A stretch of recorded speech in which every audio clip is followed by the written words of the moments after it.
టాలీవుడ్ లో కొన్ని సెంటిమెంట్స్ భలే విచిత్రంగా ఉంటాయి. ఆ కాంబినేషన్ లో ఈ టైమింగ్లు అంటూ తెగ రచ్చ చేస్తుంటాయి.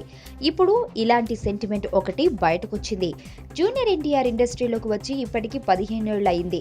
ఇందులో ఒకేడాది రెండేసి చొప్పున సినిమాలు విడుదల చేసింది ఓ 10 సార్లు మాత్రమే.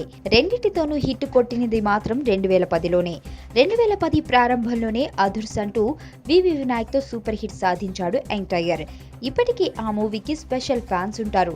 టీవీల్లో వస్తే వదిలిపెట్టకుండా చూసే జనాలు బోలెడు మంది ఉన్నారు. అయితే ఈ ఏడాది ద్వితీయార్థంలో బృందావనంతో మరో హిట్ సాధించాడు ఎన్టీఆర్. ఇది మనోడి కెరియర్ లో చివరి స్థాయిగా నిలిచిపోయే సినిమా. ఇలా ఎన్టీఆర్ 2 సూపర్ హిట్స్ సాధించిన అదే ఏడాది power star Pawan Kalyan, super star Mahesh బాబులు డిజాస్టర్లను ఇచ్చారు. పవన్ చేసిన పులి, మహేష్ చేసిన కలేజాలు అప్పటి వరకు వాళ్ల కెరియర్ లో బిగ్గెస్ట్ ఫ్లాపులుగా నిలిచాయి. ఇప్పుడు సెంటిమెంట్ రిపీట్ అవుతోంది. ఈ ఏడాది కూడా అదే జరుగుతోంది.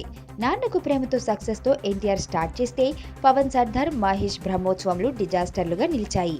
ఈ లెక్కన ఎన్టీఆర్ ఈ ఏడాదిలోనే విడుదల చేయనున్న జనతా గ్యారేజ్ బంపర్ హిట్ అని ఫిక్స్ అయిపోతున్నారు నందమూరి ఫ్యాన్స్.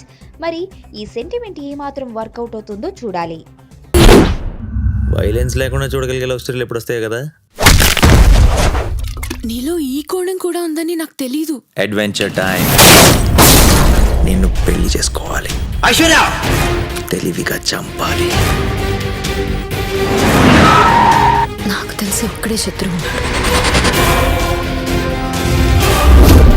నేరం బయటపడే ఛాన్స్ లేదు.